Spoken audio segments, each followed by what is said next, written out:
So, tikman natin. Mm. Mm. Mm. Mm. Ang fresh nung hipon. Effortless. Sobrang lambot ng karne. Mm.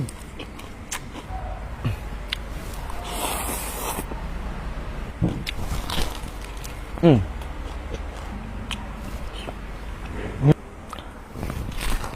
Mm.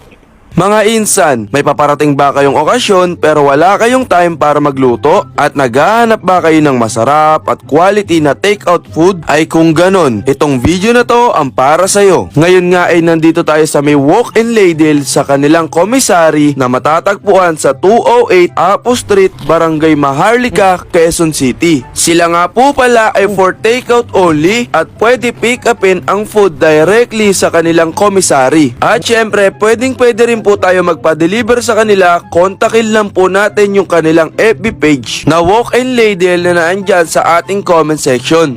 So ngayon guys, nandito nga tayo sa may Maharlika, Quezon City at sa wakas, na-meet na natin si Chef Charles.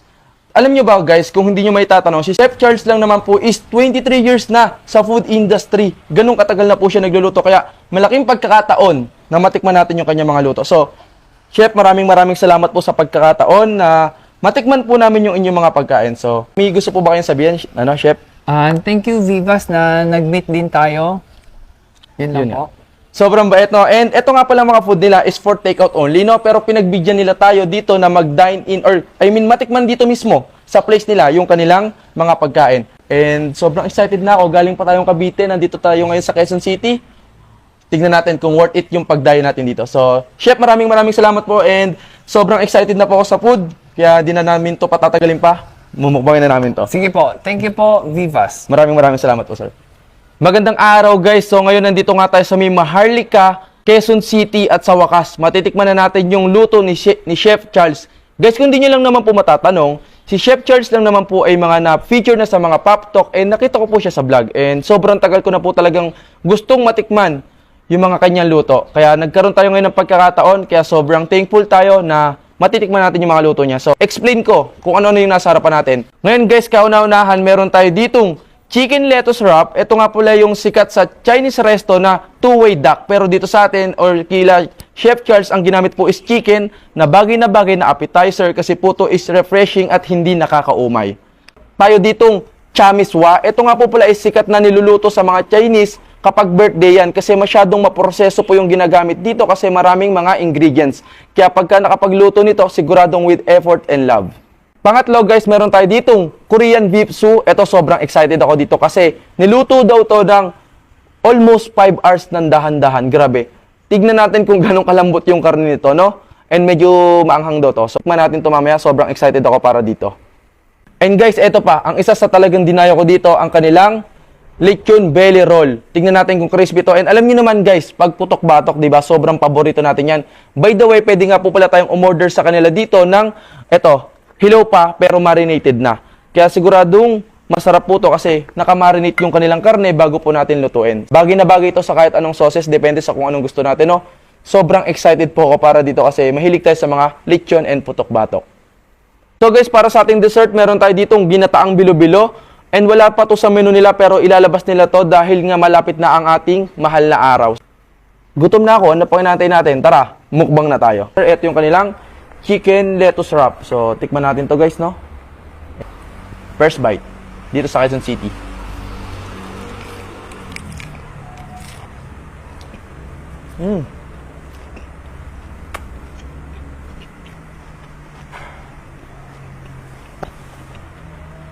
Malasa. Masarap. Sobrang malasa guys. Seryoso.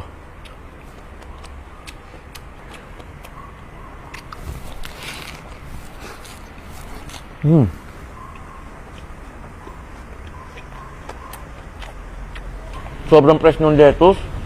Sobrang malasa. Subukan ko na to itong kanilang chamiswa. So, tikman natin.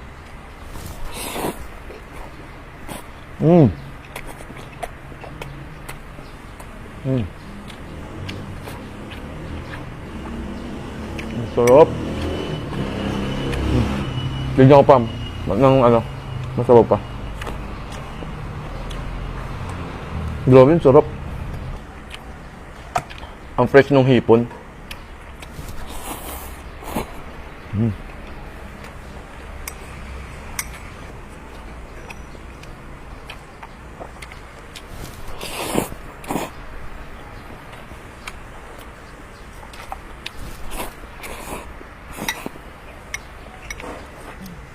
So guys, masabi ko lang, masarap yung noodles niya, tapos ang fresh ng hipon and sobrang malasa. So, panalo to, panalo. Tikman natin to kanilang beef stew. Korean beef stew. So, tara tikman natin yung kanilang Korean beef stew. Ipakita natin. So, tingnan mo.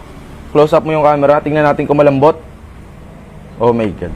Tingnan yan. Effortless, guys. Effortless. One more. Pakita mo, pakita mo. Effortless. Ikaw ba naman lutuin ng 5 oras dahan-dahan, hindi ka ba lalambot? So, I'm so excited for this. Tingnan natin kung worth it. Kain tayo. Wow. Melt in your mouth. Grabe. Panalo to. Siyempre, pag ganito yung mga pagkain, hindi mawala yung kanin. Pilipino tayo no?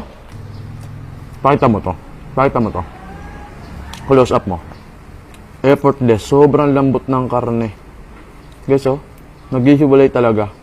Grabe.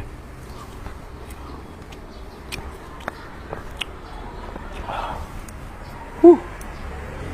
Korean beef stew and rice. Perfect bite.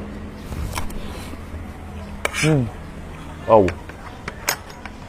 Melt in your mouth talaga yung kanilang Korean beef stew.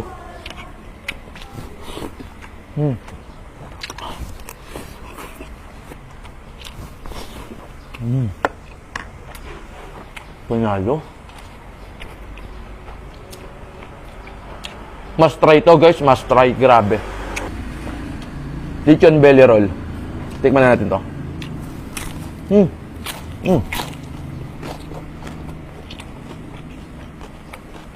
Kanina pa yan nakahain dyan, pero crispy pa rin. And sobrang malasa kahit yung pinakaloob. Wow. Okay. Worth it. Ang sarap. Panalo.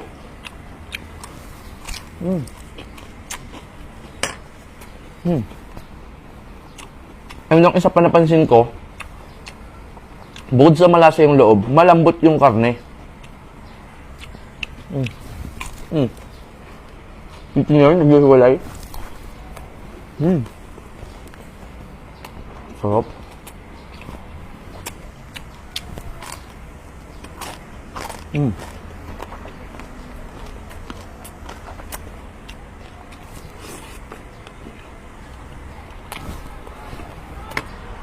Guys, Korean beef stew na pinalambot ng almost 5 hours ng dahan-dahan kaya sobrang lambot ng kanilang beef.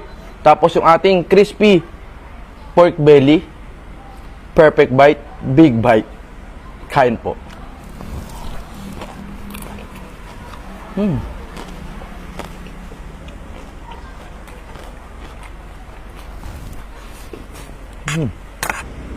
Sobrang na-amaze ako kasi every single food na nasa harapan ko, sobrang malasa. They can stand alone talaga. Kanya-kanyang alam mo yun? Sariling sarap talaga.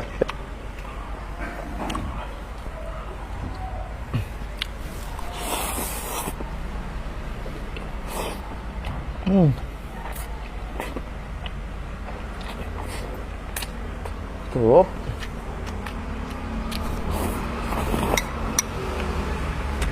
Sarap. Kain po. Di ba effortless? Tignan nyo na, ma'am.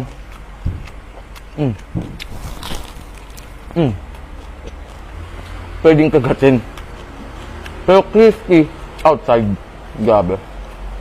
Bago pa ako mabusog ng sobra-sobra, tikman natin to kanilang bilo-bilo. Wala to po sa kanilang menu, pero ilalabas nila to dahil nga po malapit na yung mahal na araw, no? So, tikman natin to. Kasi promise, sobrang nakaka-enjoy every single food dito. Kaya maraming salamat sa iyo, Chef Charles, no? Pinagbigyan mo kami matikman yung inyong luto. Sobrang panalo.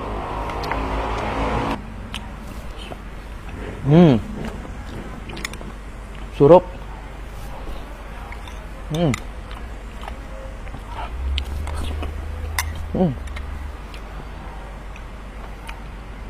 Ikaw ba naman? 23 years na sa food industry yung nagluto nito. Kaya sigurado ka talagang quality yung pagkain na makakain mo. So, kain tayo.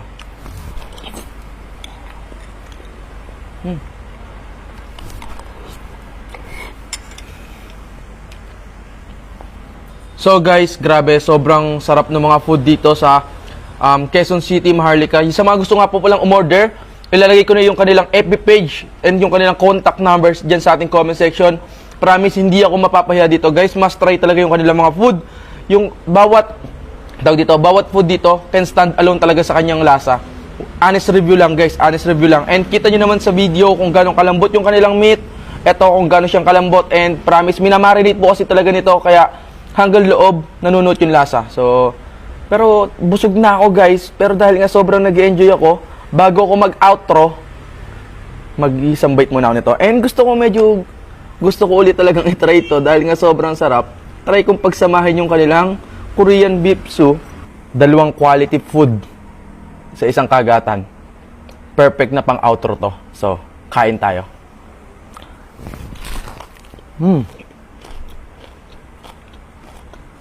Di ba most of the time, pagkalit yung belly, yung loob, medyo lumalaban siya pag kinagkat natin. Pero ito, tignan nyo guys, yung bite ko.